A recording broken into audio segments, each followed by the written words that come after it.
Bonjour, bonjour et bienvenue dans le podcast Wake Up, Rise Up and Shine, le podcast qui accompagne les femmes à vivre une vie radicalement libre et choisie. Je suis Christine Levicki, coach, entrepreneur, maman et femme qui ose briller sans retenue ni délai. Je suis l'auteur de plusieurs best-sellers dont J'arrête de râler et Wake Up. Je crois profondément que nous pouvons, nous les femmes, nous construire une vie radicalement libre et choisie, bien loin des diktats, des idées reçues et des conditionnements. Je crois que non seulement nous le pouvons, mais en plus nous le devons, car nous les femmes avons un rôle à jouer pour influencer l'avenir de notre humanité. Chaque lundi, dès 6h, je vous partage une conversation avec une personne inspirante.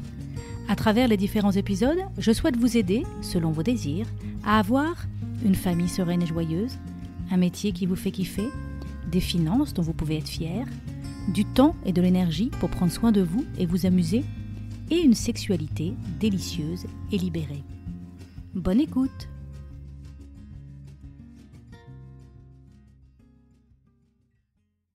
Aujourd'hui, nous allons parler de sexualité, et plus particulièrement de masturbation sans tabou pour les femmes, avec Marie Clomacle, la fondatrice de la marque de sextoy Puissante.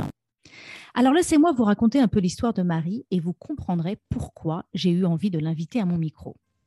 Alors Marie a 28 ans, elle vient de Vannes en Bretagne, elle a fait une école d'ingénieur, une école de commerce et a commencé sa carrière dans le conseil à Paris au sein de start-up et de grands groupes. Mais au bout de quelques temps, elle a commencé à s'ennuyer et à se dire que finalement, elle n'avait pas fait 6 ans d'études que pour ça. Et alors, elle a ressorti une idée qui lui trottait dans la tête depuis quelques années, mais qu'elle n'avait jamais osé lancer. Elle décide alors de se lancer et de créer une marque de sextoy. L'idée de ce projet lui est venue après qu'elle ait acheté son premier sextoy quand elle avait 17 ou 18 ans. À l'époque, elle regardait Sex and the City et elle voulait essayer elle aussi. Elle avait trouvé cette découverte vraiment merveilleuse. Mais elle a été surprise par les retours franchement glaçants de son entourage quand elle a essayé d'en parler. Elle prend alors conscience d'à quel point la sexualité féminine et encore plus la masturbation sont complètement tabous. Avec ce projet, Marie veut casser le tabou, se mettre au service de la cause féminine en dépoussiérant les clichés sur la sexualité et en remettant en lumière l'essentiel. Alors aujourd'hui, dans cet épisode, nous allons parler et bien évidemment de ce fameux tabou autour de la sexualité et de la masturbation féminine, et nous allons aussi parler de l'entrepreneuriat dans la sextech. Et Marie va aussi nous raconter quelles sont les belles rencontres qu'elle a pu faire grâce à ce projet. Alors bonjour Marie, bienvenue dans cet épisode. Bonjour Christine, merci beaucoup. Alors, tu dis sur ton site être une marque de bien-être pour les femmes. Pourquoi est-ce si important pour toi d'insister sur le bien-être quand on parle de masturbation féminine ? C'est très important pour moi parce que justement, je veux faire entendre que ça fait partie du bien-être, que ça fait partie de la vie, que ça fait partie du quotidien. Et il y a un truc en France aussi avec la sexualité qui est encore très tabou et le fait de dire bien-être, ça permet c'est pas de moins choquer, mais en fait, ça permet de faire passer ce message-là que bah voilà, on peut faire, je sais pas, du yoga, de la méditation pour être bien avec soi. Et bah, se masturber, ça permet aussi d'être bien avec soi parce que ça permet de se connaître, de se découvrir, etc. Et alors, c'est vrai que en même temps, non seulement tu parles de bien-être, mais tu as décidé d'appeler ton entreprise Puissante. Alors, Ouais. alors qu'en fait, on pourrait avoir une croyance un sextoy, c'est plutôt signe de débauche. Et toi, tu parles de puissante. Donc, quelle est selon toi, déjà, qu'est-ce que c'est selon toi que la puissance féminine? Et ensuite, dans un deuxième temps, quel est le rapport selon toi entre la masturbation féminine et la puissance féminine? Alors pour moi, la puissance féminine, c'est d'exister et de se donner l'autorisation d'exister et d'être qui on veut être, entre guillemets.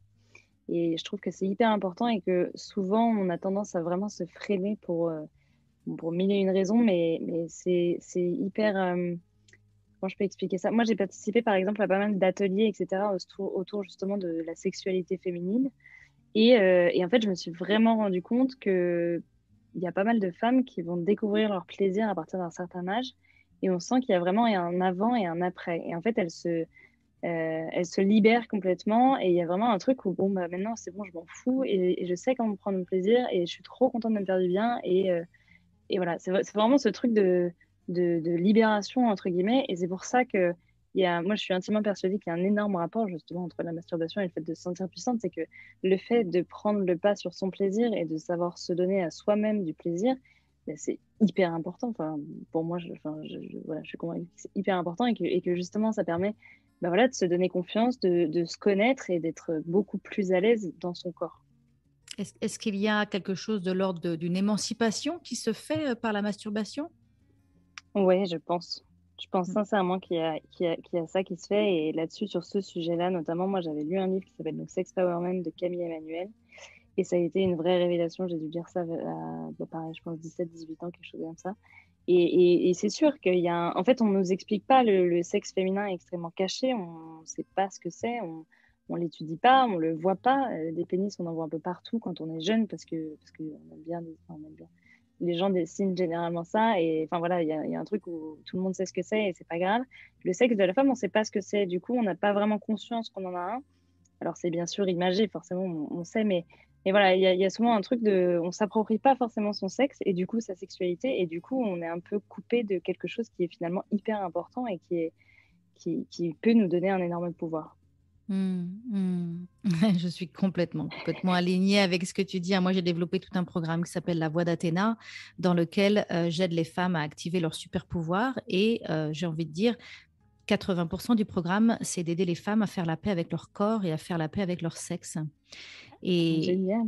voilà, et j'ai l'intime conviction que le pouvoir du féminin, donc quand je dis le féminin, c'est dans le sens où on a tous une part de masculin et une part de féminin, Ouais, tout à les hommes fait. aussi, mais le pouvoir du féminin est dans le corps.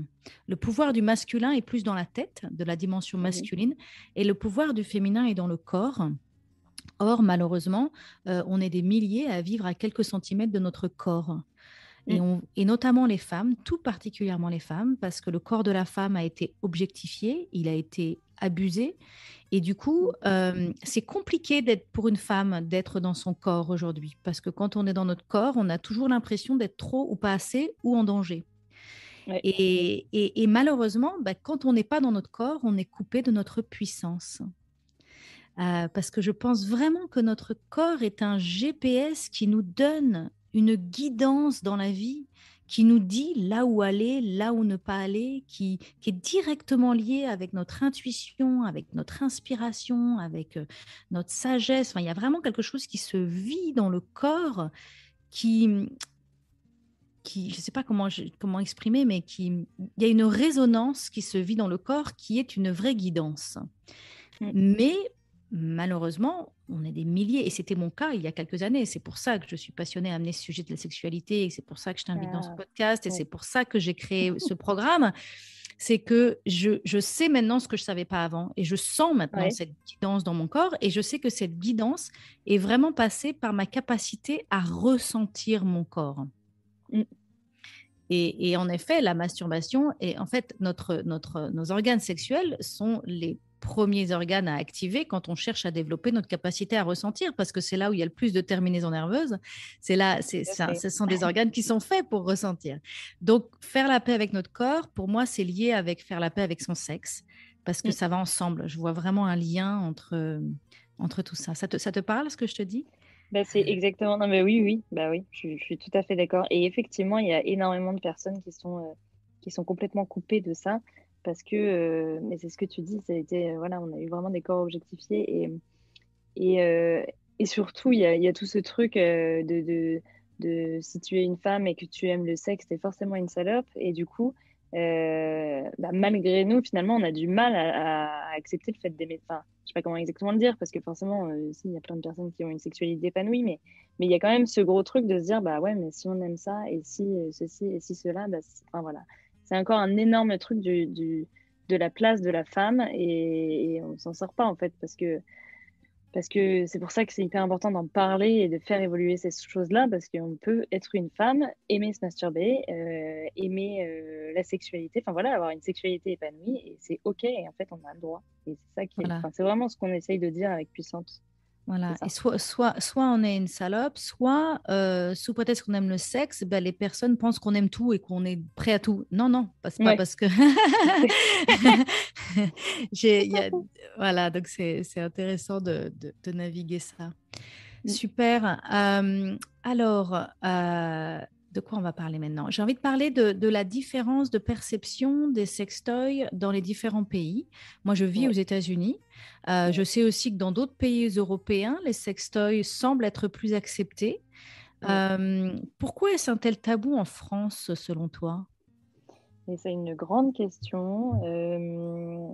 En fait, moi, j'ai eu l'occasion d'en parler justement avec des personnes qui travaillent dans ce milieu depuis quelques années aussi. Et c'est vrai qu'en France, on est sur un tabou qui est assez incroyable comparé aux pays, par exemple, nordiques, on va dire, qui sont, eux, beaucoup plus OK avec ça. Et enfin, il n'y a aucun problème avec le fait d'aller dans un sex shop, de s'acheter quelque chose, parce que ça veut dire tout simplement qu'on prend soin de sa vie sexuelle, ce qui est simplement un pan de sa vie et que enfin, voilà, c'est tout à fait normal et c'est même bien. Et effectivement, en France, il y a un énorme truc. Donc moi, je pensais que c'était parce que c'est catholique, etc. Mais finalement, quand on observe l'Espagne, l'Italie, c'est moins tabou. Alors ça reste encore un peu, mais c'est quand même plus ouvert. Et en France, il y a un peu ce truc de... En fait, je pense que c'est parce qu'il y a eu aussi toute une législation qui a interdit, enfin, tu vois, sex shop, les sex shops, pardon, à Pigalle. Il y avait les vidéos porno, il y avait les films X, il y avait tout ça, etc. Tu as eu des lois qui sont passées pour qu'on ne voit pas l'intérieur. Donc, il y a eu toute une espèce d'imaginaire autour de ces boutiques qui ont rendu la chose extrêmement glauque. Et du coup, depuis, ça doit faire juste 15 ans, quelque chose comme ça, que par exemple, le Passage du Désir, qui est une chaîne en France, qui a ouvert des sex shops qui s'appellent du coup des love shops, qui sont très mignons, hyper bien présentés, etc.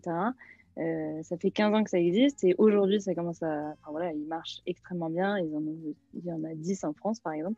Mais c'est un peu la seule marque qui arrive à faire entendre que bah, c'est OK les sex shops et qu'on peut en ouvrir et que enfin, voilà, ces produits-là sont OK. Et la personne justement qui a monté ça aussi a vraiment bataillé avec ça parce que en France, il y a aussi ce truc de et moi aussi, j'ai un peu bataillé avec ça, c'est trouver une banque, trouver une assurance, trouver, enfin moi ça ne me concerne pas, mais par exemple des locaux, etc., c'est hyper compliqué parce qu'on va faire du sexe. Et en fait, il y a un énorme truc entre la pornographie et le sexe. Donc, c'est-à-dire que les personnes à qui l'on parle sont persuadées qu'on va faire de la pornographie, entre guillemets, et donc du coup, c'est extrêmement mal vu. Alors que, et c'est aussi pour ça que j'écris sur le site que c'est du bien-être, parce que c'est ce que j'ai expliqué à ma banquière pour qu'elle accepte. C'est ben voilà, c'est du bien-être, c'est simplement pour faire du bien aux personnes. En fait, les personnes vont acheter ça et vont se sentir beaucoup mieux avec elles-mêmes. Et c'est tout ce qu'on essaye de faire passer. Parce que finalement, si on fait pas ça, on a un no-go direct de plein de personnes qui disent bah non, c'est du sexe et le sexe c'est Mm. interdit en fait. Mm. Je trouve ça intéressant parce qu'en même temps, vu des États-Unis, la France, Paris, s'est réputé comme Ouais, être enfin, moi, on me dit toujours, les Français sont tellement libérés sexuellement. ouais. Alors que Et c'est vrai qu'on voit, on prend le bus, on a des billboards de lingerie super sexy, des paires de mm, seins, des paires de fesses, dès qu'on tourne la tête. ouais, Donc, on est OK pour valoriser le corps de la femme dans son côté sexuel et sensuel, mais quand il s'agit de passer à réellement la vraie sexualité, voilà, tout d'un coup, on n'est plus, voilà, ça devient un gros tabou. Et ah, mais d'ailleurs, c'est vraiment ouais, d'ailleurs, c'est énorme. c'est ce qui fait que c'est compliqué pour les femmes, hein, parce qu'on nous dit soit sexy mais ne soit pas vulgaire, Ouais, soit belle, soit sensuelle, mais en même temps soit une bonne mère. Tout est mélangé mm, un peu hein, dans tout ça. Je crois qu'il y a beaucoup de femmes aussi qui sont coincées dans cette dichotomie d'être la mère et d'être ouais. l'amante. Ah bah ça c'est sûr. J'ai interviewé il y a quelques mois le docteur Flomenbone qui a écrit le livre Femmes désirées, femmes désirantes, que je recommande à tout le monde d'ailleurs. Ah, mais je suis en train de le lire. Voilà, Génial. donc j'ai enregistré un épisode avec elle qui Super. était passionnant, donc tu pourras le Ah, retrouver j'écouterai. dans l'historique Ouais. des épisodes. Et elle parle de cette difficulté de posture entre la mère et l'amante, et aussi dans le Mm, couple, de comment parfois dans un couple, la femme se positionne comme la mère de son mari, et en quoi en fait ça coupe complètement toute la sexualité. ouais. Parce que, et à quel point dans un couple, ce qui est important, c'est de pouvoir être l'amant et de pouvoir être l'amante.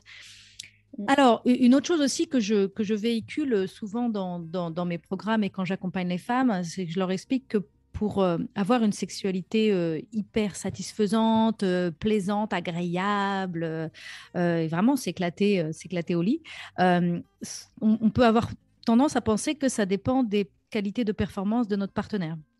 et de ce que notre partenaire va être capable de faire et est-ce qu'il va être capable de nous préparer, est-ce qu'il va être capable de nous donner du plaisir et donc on lui remet un peu toute la responsabilité.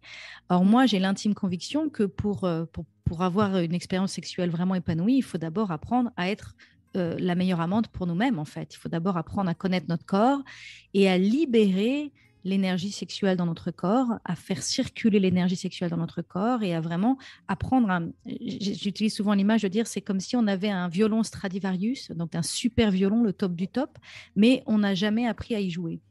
Et en fait, c'est un peu ça dans la sexualité, c'est qu'on a notre corps qui est un violon Stradivarius et on espère faire des concertos avec un partenaire, mais nous on n'a jamais fait nos gammes. On n'a jamais... et donc, je vois C'est un peu la exactement ça. masturbation aussi là-dedans, avec cet angle-là. Ça te parle? Et c'est exactement ça. Et c'est aussi pour ça qu'on. Enfin, tu vois, le truc de puissante, c'est dire en fait, maintenant c'est toi qui gères, quoi. Et ça, c'est hyper important parce que nous, je sais pas si vous avez entendu parler, mais nous en France, on a eu Tajoui, un mouvement il y a quelques, Oui, oui, oui, je il y a suis le quelques, compte, oui. enfin bref, il y a quelques années. Et en fait, c'était des femmes qui se plaignaient de pas jouir. Et en fait, donc c'est bien parce que ça va faire vachement de parler de ces sujets-là et tout.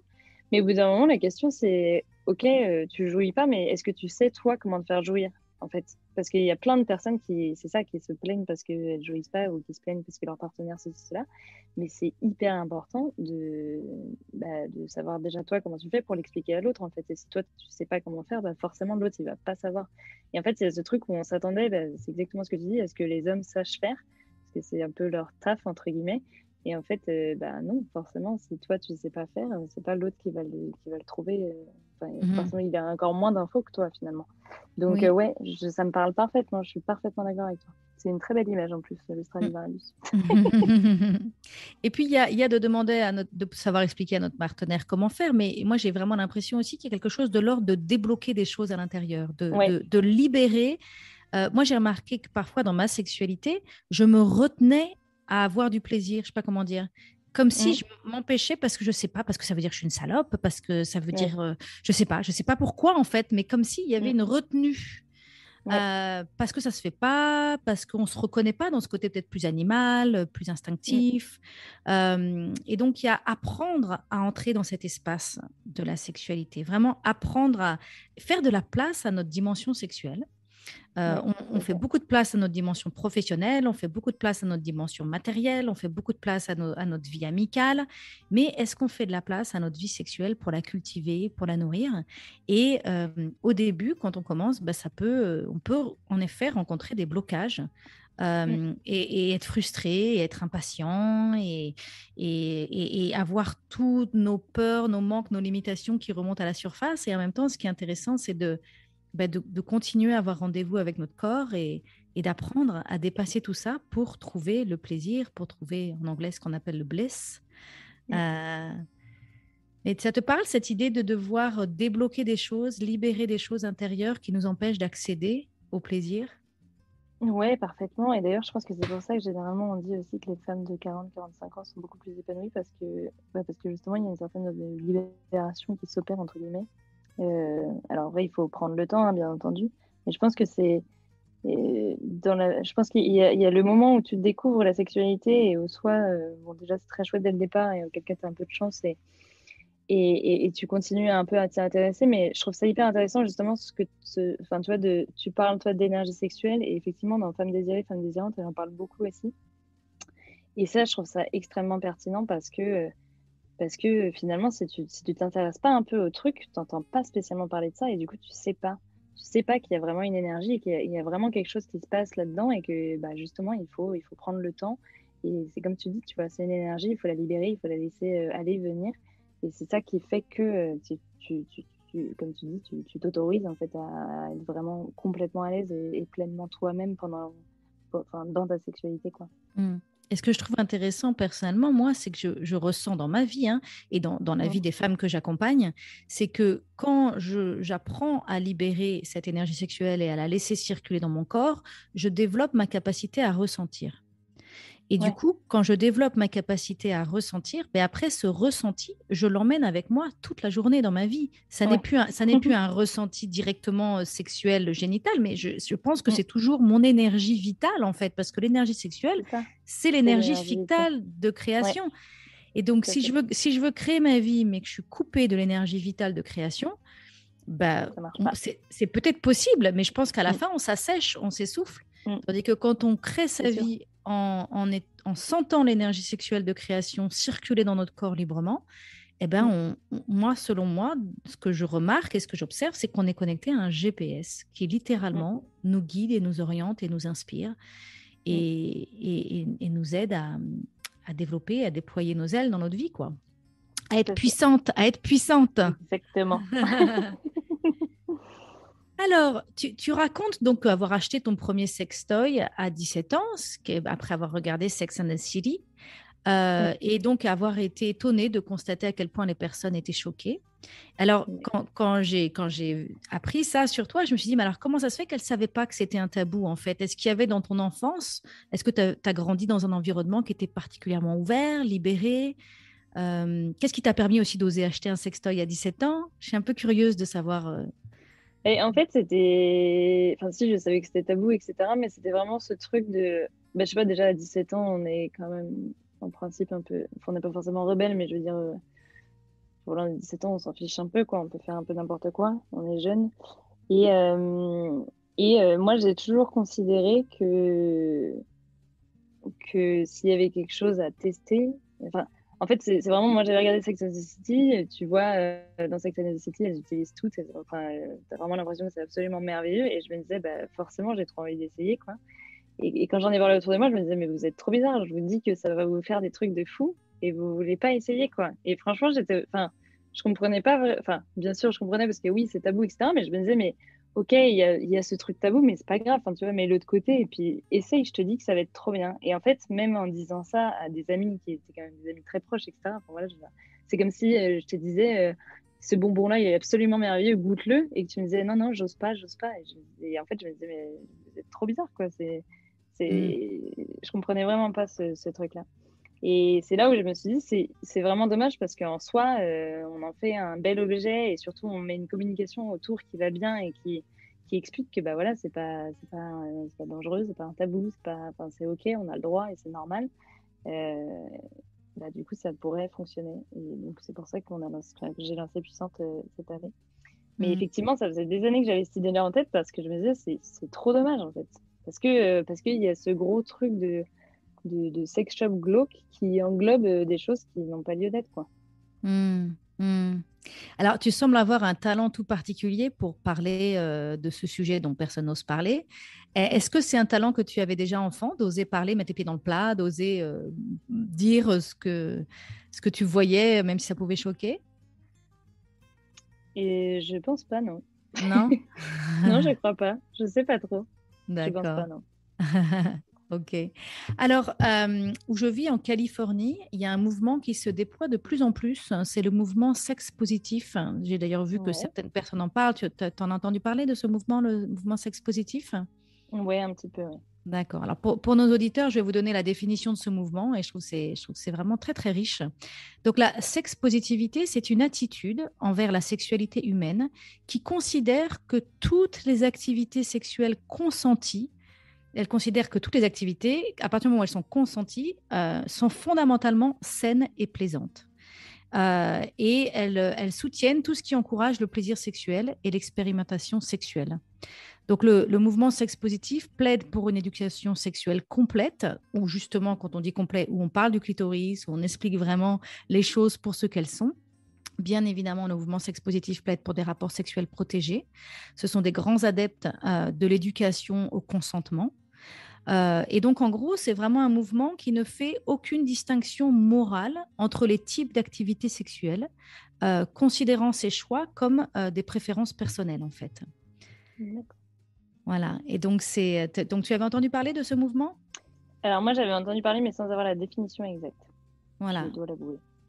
Donc, je trouve ça intéressant de vraiment se dire toutes les activités sexuelles, tant qu'elles sont consenties, eh Mm. ben, en fait, elles sont saines et plaisantes. Et il y a vraiment ce désir d'encourager le plaisir sexuel et l'expérimentation sexuelle et de considérer qu'il n'y a pas de distinction morale, en fait, entre ça c'est bien, ça c'est mal, Ouais, à partir du moment où c'est des préférences personnelles et à partir ouais, du moment où il y a du consentement. exactement. Mais ça, on le voit depuis. Enfin, moi, j'ai l'impression quand même qu'on parle plus de pratiques, entre guillemets, grâce à des comptes. Alors, nous, on a Orgasme et moi ou WeQ ou des comptes comme ça qui parlent de, tu vois, Jouissance Club, par exemple, qui va parler de différentes pratiques. Et c'est hyper intéressant parce qu'en fait, il y a aussi un énorme truc où on dit non, non, nous, on fait juste l'amour comme, enfin, je sais pas, en missionnaire ou j'en sais rien. Et puis, en fait, bah, bien sûr, il y a plein de gens qui ont plein de pratiques différentes et c'est OK. Oui, Et surtout que la sexualité a besoin de renouvellement. Donc, si on fait toujours l'amour en exactement. missionnaire, on arrête Bah ouais, au bout probablement de d'un faire moment, l'amour au bout d'un c'est moment ça, parce que ça c'est devient clair. ennuyeux. Mhm, Exactement. mhm. Tout à J'ai fait. interviewé aussi sur ce podcast June Plat de Jouissance Club. Ah, super. Il y a un épisode où on parle d'elle aussi. J'écouterai. Donc, parlons maintenant de ton parcours d'entrepreneur dans la sextech. Alors, je suis moi-même entrepreneuse et j'accompagne des nombreux entrepreneurs et je sais à quel point pour réussir, il est important de créer un produit qui corresponde vraiment aux besoins du client. Et donc, je suis curieuse de savoir quel a été ton process pour créer ton premier produit. Ouais. Alors, le process, donc, ça a été assez simple. En fait, moi, ça faisait donc des années que je parlais de ça autour de moi. Et finalement, la sexualité est tellement tabou que dès qu'on parle de ça, les gens racontent très facilement et rapidement leurs histoires. Et du coup, j'étais partie d'un constat simple, c'est que, bon, déjà, il y a quand même 80% des femmes pour qui la stimulation externe du clitoris suffit, entre guillemets, pour avoir un orgasme. Et puis après, donc, il y en a 20% qui ont besoin également d'être pénétrés. Mais il y a des personnes qui ne supportent pas d'avoir quelque chose qui les pénètre. Donc, je me suis dit, ce serait pas mal de proposer un produit qui propose l'alternative, en fait. C'est-à-dire que le vibro qui a été créé, donc il s'appelle Coco, c'est un produit qui a succion du gland du clitoris et il peut ou non se plier pour pénétrer, justement. Donc ça, c'est pour le produit. Et pour la communication, moi, j'ai commencé à travailler dessus en octobre 2019 sur ce produit. J'ai dans le même temps créé un compte Instagram. Et en fait, petit à petit, il y a vraiment eu le ton qui a été donné. Enfin, j'avais déjà bien l'axe en tête, mais voilà, pendant des mois, j'ai itéré à faire des posts, des choses comme ça, et à parler avec les personnes pour comprendre un peu ce dont elles avaient besoin, ce qu'elles voulaient. Je me suis rendu compte qu'il y avait énormément de personnes pour lesquelles c'était encore hyper honteux. Culpabilisant, etc. Donc, beaucoup de communication autour de ça pour dire que c'est OK, c'est normal, qu'on a le droit, qu'il n'y a pas de problème, etc. Et voilà, en fait, ça a été beaucoup d'itérations pour arriver au produit final et la marque finale avec toute cette communication qu'on met autour. Hmm. Alors, j'ai une question pratique. Pourquoi la succion sur le clitoris alors que beaucoup de vibrateurs mettent plutôt une pression? Parce que ça marche extrêmement bien. Je ne sais pas si tu as déjà essayé. Non. Mais c'est vraiment quand tu. Surtout que nous, enfin, moi, mon truc, c'était de me dire, j'aimerais bien que les personnes qui n'ont jamais osé acheter achètent et du coup soient vraiment conquises par le produit. Et c'est ce qui se passe parce qu'en fait, ça a un effet tellement spécifique que tu ressens forcément quelque chose et enfin, ça te fait forcément quelque chose en fait. Et donc, c'est Hmm. vraiment une technologie qui marche extrêmement bien. Hmm. Donc toi, essentiellement, ta cible, enfin ton désir, c'est surtout de convertir des personnes pour une première fois. Ouais, ouais, Oui. enfin, c'est vraiment le truc parce que je trouve ça merveilleux de me dire qu'il y a des personnes qui jusque-là n'y avaient pas pensé ou se disaient bah non, j'ai pas le droit ou ce genre de choses et qui finalement vont essayer. Et parce que ça va carrément changer. Enfin, je suis intimement persuadée que ça change ta vie quand tu n'as jamais essayé ça et que tu essayes ça, tu découvres tellement des sensations incroyables que forcément, il y a un truc qui se passe, quoi. Et, Hmm. euh, et du coup, ouais, c'était vraiment ça la cible. Et franchement, tu vois, pendant la campagne Ulule, on a fait donc 2600 préventes et à 45% des gens, c'était leur premier achat. Donc ça a Hmm. été quand même. Enfin voilà. Mhm. Est-ce qu'il y a aussi des hommes qui achètent pour leur partenaire? Ouais, on avait 35% des personnes qui étaient des hommes. Alors c'est marrant, moi j'accompagne donc de nombreuses femmes dans mon programme La Voix d'Athéna et Mm. on a ensuite la possibilité pour celles qui le souhaitent de parler plus ouvertement sur des thématiques de la sexualité. Mhm. Et dans ces cercles de parole, il y a en effet de nombreuses femmes qui racontent que leur mari leur a offert un sextoy il y a 1 an ou il y a 2 ans et elles ne l'ont jamais ouvert. Et Ah oui? voilà, et grâce à donc il y a une étape, il y a le fait qu'il a été acheté, mais après c'est pas dit qu'il est utilisé tout de suite. C'est Et pourquoi intéressant, elle hein. l'ouvre pas? Elles osent Ouais, pas. c'est hyper Elles n'osent intéressant. pas, Mais elles c'est n'osent ça. pas, elles Mais n'osent c'est pas, elles n'osent pas l'ouvrir.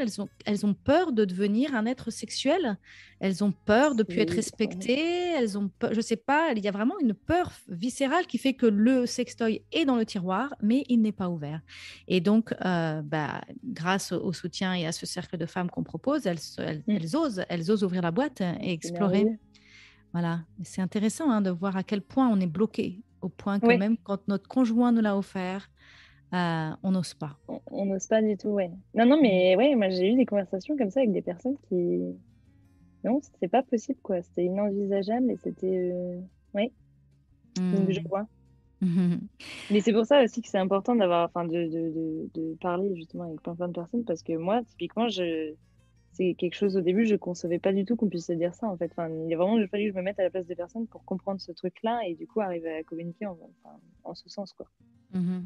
Voilà, donc je sais qu'une fois qu'on a créé un produit qui correspond au plus précisément possible aux besoins de notre client, la deuxième étape, enfin, c'est pas vraiment la deuxième étape, il y en a plein des étapes, mais une des phases importantes, une fois qu'on a le produit, j'appelle ça faire le tam-tam, c'est-à-dire d'être partout et de faire savoir à tout le monde que ce produit existe, maintenant que le produit Ouais. existe. Donc, on passe beaucoup de temps à créer le produit, à le faire exister, puis une fois qu'il existe et qu'on a validé, qu'on a confirmé, qu'on l'a testé et qu'on a fait les ajustements nécessaires pour valider que c'était vraiment le mieux qu'on puisse faire pour correspondre Mm. aux besoins de notre client, et ben ensuite, il faut faire le tam-tam, il faut être partout. Et donc là, comme tu es sur un sujet aussi tabou, je me demande comment ça se passe et qu'est-ce que tu as appris sur comment parler, comment oser parler de cette idée, comment en parler pour que ça marche. Comment en parler pour que ça marche? Ben, en fait, moi, j'ai l'avantage, enfin l'avantage, je sais pas, mais je suis quand même une jeune femme qui crée quelque chose, donc déjà, il y a quand même plus de personnes qui. En fait, je suis pas sûre d'avoir compris ta question. C'est comment est-ce que j'ai trouvé des médias ou comment? Oui, bah alors les médias, comment tu fais pour en parler? Tu parlais tout à l'heure de ta conversation avec ton banquier, quand tu veux en parler sur les Mm. réseaux. Donc, je serais intéressée de savoir comment tu as compris comment en parler sur Instagram, par exemple. Ou comment tu comprends quand tu es devant des investisseurs, comment en parler. Euh, ou quand tu es même avec tes amis ou avec ta famille et que tu parles de ton projet, comment en parler pour que tu ne te fasses pas envoyer bouler ou tu vois, pour que la Mm. conversation continue, quoi. Ouais. En fait, on en parle. Et c'est pour ça qu'on arrive à, à être mis pas mal en lumière, c'est qu'on arrive, enfin, j'arrive du coup, parce que c'est moi qui fais la com, mais à en parler de manière extrêmement naturelle. C'est-à-dire qu'on part d'un principe, c'est que la sexualité, ça concerne absolument tout le monde. Si on est là aujourd'hui, c'est que nos parents ont couché ensemble. Donc, manifestement, à un moment, il y a eu acte sexuel. Et du coup, on part de ce truc-là en disant, bah, écoutez, maintenant, on arrête. On accepte le truc, quoi. C'est pas grave du tout. C'est OK, c'est bien. Et au contraire, vu que ça existe, bah, pourquoi est-ce qu'on n'en ferait pas un moment joyeux? Pourquoi est-ce qu'on n'irait pas un peu chercher ce qui se passe là-dedans pour que bah, ce soit encore mieux que ce qu'on connaît actuellement, quoi. Et Mhm. moi, finalement, que j'en parle avec des investisseurs sur Instagram ou avec des amis ou ma famille, etc., j'en parle tout le temps de la même manière. Alors, bon, forcément, si j'en parle avec des investisseurs, je vais leur parler du marché mondial et de ces trucs-là, mais c'est vraiment toujours de cette manière-là et de dire que bah, voilà, ça fait partie de la vie quotidienne des gens, ça fait partie du bien-être, c'est juste un pan de notre vie dont on parle absolument pas parce que c'est hyper tabou, mais si tout le monde s'intéressait un peu à sa sexualité, bah, le monde serait sacrément différent parce que bah, on serait vachement plus tranquille en fait. Enfin, je veux dire, quand tu as une sexualité vraiment épanouie et que tu déjà te lâches les basques sur ces sujets-là, tu es bah, beaucoup mieux avec toi-même, tu es dans ta puissance justement, donc tu fais absolument tout ce que tu as envie de faire, tout ce que tu veux faire, enfin, voilà, tu te donnes les moyens d'eux et bah, voilà, si demain on parlait tous de sexualité normalement, on serait beaucoup moins coincés et du coup, je pense que ce serait vraiment beaucoup plus sympa, quoi. Et je pense, comme pour revenir sur le point que j'ai tout à l'heure, on serait connecté à nos ressentis, à notre guidance intérieure, et Exactement. je pense qu'on ferait des meilleurs choix, qu'on arriverait plus facilement à Mais être c'est qui ça, on veut être, à faire ce qu'on veut faire, à dire ce qu'on veut dire, parce tout à qu'on serait fait. plus centré, incarné. Je pense vraiment on est sur cette terre pour vivre une vie incarnée. Oui, Or, tout à on est fait. des milliers à vivre à quelques centimètres de notre corps.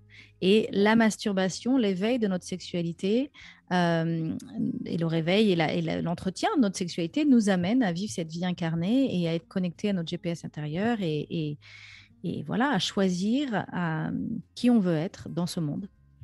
Et pour moi, il y a un Exactement. lien direct entre la sexualité et ça. Je vois vraiment un lien direct Ah, mais entre. c'est sûr, Mhm. tout à fait. Mhm. Super. Alors, je vois aussi que tu as décidé de rattacher ton entreprise à une organisation à but non lucratif, les Orchidées Rouges. Est-ce que tu veux nous parler un peu Ouais. de ça? Oui, avec plaisir. Alors, les Orchidées Rouges, c'est une association donc, qui lutte contre l'excision et toutes les violences faites aux femmes. Je suis très contente de pouvoir les soutenir parce que moi, j'ai appris ce qu'était l'excision vers, je pense, 16 ans. Et j'ai trouvé que c'était très tard. Et en plus, je savais pas. En fait, il y a quatre types d'excision différents. C'est encore, alors j'ai plus les chiffres exacts en tête, mais ça concerne vraiment énormément de personnes. Et en fait, quand j'ai appris ce que c'était, je me suis dit, mais c'est quoi? Enfin, à quel moment on peut encore faire ça aujourd'hui? Enfin, je sais pas, j'ai vraiment ressenti physiquement le truc en me disant, mais c'est horrible, quoi. Je trouve que c'est pas le pire. Enfin, il n'y a pas du tout d'échelle tu vois, du moins bien ou du pire. Ça n'a aucun sens. Mais je me suis dit, ça, c'est vraiment un truc où, justement, on touche bah, au sexe de la femme et on touche à sa puissance. Et je Oui. trouvais que ça faisait énormément de sens de me dire, bah, si je peux aider une cause au moins avec cette boîte, je suis vraiment super contente de pouvoir soutenir cette cause-là. Parce que enfin, ouais, voilà. Bah oui, parce que c'est fou, hein. Moi aussi, j'ai le cœur, quand je pense aux excisions, j'ai vraiment, je sens un nœud dans mes tripes C'est ça. pour toutes les femmes. Quel message c'est pour le féminin? Parce que le clitoris, c'est l'organe sexuel qui est fait pour le plaisir de la femme et qui l'aide à Mm, connecter à sa puissance. Et exactement. ce plaisir, il n'est pas juste, il est super agréable sur le moment et génial. Profitons-en, régalons-nous, donnons du plaisir Ouais. parce que pourquoi pas? Et Mais ça va bien encore une fois, au-delà. ça va bien Mm, au-delà. Et donc, mm. quand on pratique l'excision sur une femme, on la coupe de sa On lui puissance. coupe.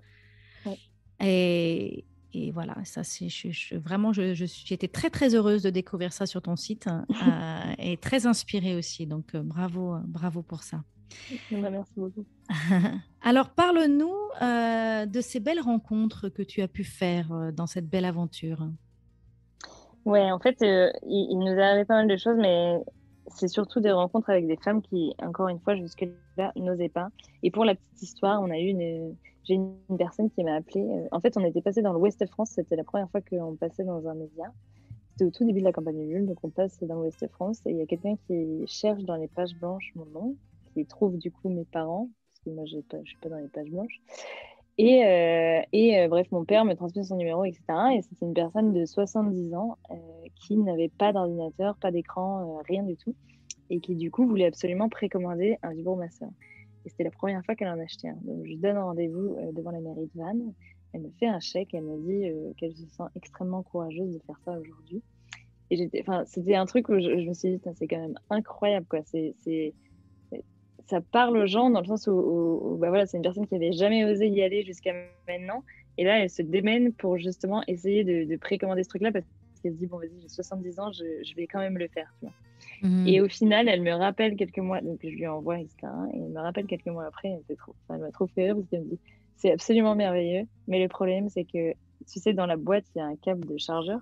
Et Mhm. tu le mets sur une base comme un iPhone, ou voilà. Mhm. Et t'es là, mais le truc, c'est que j'ai pas d'adaptateur parce que j'ai jamais eu de téléphone enfin, quoi que ce soit, tu vois. Et du coup, elle était là, mais où est-ce que j'achète ce truc-là, etc. Parce que ton produit est absolument merveilleux, mais du coup, maintenant, il faut que le recharge, machin, machin. Enfin, bref. Et elle m'a énormément remercié et tout. Et c'est juste enfin, voilà, pour tous ces messages-là qu'on reçoit et ces personnes qui avaient jamais osé en acheter un et qui l'achètent et qui sont là, mais en fait, j'ai découvert des trucs incroyables et j'ai enfin connu l'orgasme. C'est vraiment une super aventure, quoi. Enfin, c'est vraiment hyper chouette de pouvoir aider les personnes comme ça sur des sujets aussi intimes et qui finalement changent, je suis persuadée, profondément leur vie, quoi. Hmm. C'est formidable. Quelle belle histoire. Mm, Quelle belle histoire. mm. Écoute, on arrive à la fin de cet épisode. Est-ce que tu aurais un mot, quelque chose qu'on n'a pas dit, un thème, quelque chose qu'on n'a pas abordé et qui, selon toi, pourrait être intéressant pour les auditeurs ou un mot de la fin? Non, mot de la fin, merci beaucoup. N'hésitez pas à faire un tour sur le site puissante.co. Et puis voilà. Super. Et sinon, tu as aussi un compte Instagram, c'est ça? Voilà, c'est puissante-du-bas. Puissante underscore? Voilà. D'accord, ok, impeccable. Ben écoute, merci beaucoup Marie pour cette conversation merci à toi. passionnante qui, je pense, va plaire à mes auditeurs. Les auditeurs, si vous avez écouté cet épisode, venez nous dire en commentaire si ça vous a plu. Venez aussi nous proposer d'autres invités. Si vous avez d'autres invités que vous aimeriez que j'interviewe dans ce podcast, je serais ravie d'avoir vos pistes et vos ressources. S'il y a d'autres thèmes que vous aimeriez que j'aborde sur ce sujet tabou de la sexualité, n'hésitez pas aussi à me contacter pour me faire savoir tout ça. J'ai vraiment, c'est un sujet qui me passionne et j'ai vraiment l'intention, moi aussi, de contribuer à ma manière à libérer ce tabou et à accompagner les femmes qui souhaitent être accompagnées dans le cadre de mon programme La Voix d'Athéna. Voilà. Merci beaucoup, Marie. Et puis, à très bientôt. Au revoir. À bientôt. Au revoir. Alors voilà, ma conversation avec Marie est terminée, mais peut-être que vous avez envie de continuer à explorer cette thématique passionnante de la sexualité et casser les tabous, toutes ces choses qui nous limitent. Alors je vous invite à écouter l'épisode 34, intitulé « Femmes désirées, femmes désirantes », ainsi que l'épisode 37, « Parlons sexe et jouissance », et enfin l'épisode 49, « Se faire accompagner dans sa sexualité ». Si vous avez aimé ce podcast, abonnez-vous pour que je puisse continuer à vous partager des ressources pour vous aider à vivre une vie radicalement libre et choisie. Je vous invite à mettre 5 étoiles sur Apple Podcast ou sur votre plateforme préférée. C'est vraiment le meilleur moyen de me soutenir. Vous pouvez aussi partager l'épisode que vous venez d'écouter avec votre entourage si vous pensez que cela pourrait les intéresser. Et si vous avez envie d'aller plus loin, j'ai créé un programme vidéo sur 5 jours gratuit pour vous aider à ne plus vivre votre vie à moitié endormie. Vous le trouverez sur mon site www.christinelevicky.com. À bientôt pour un nouvel épisode.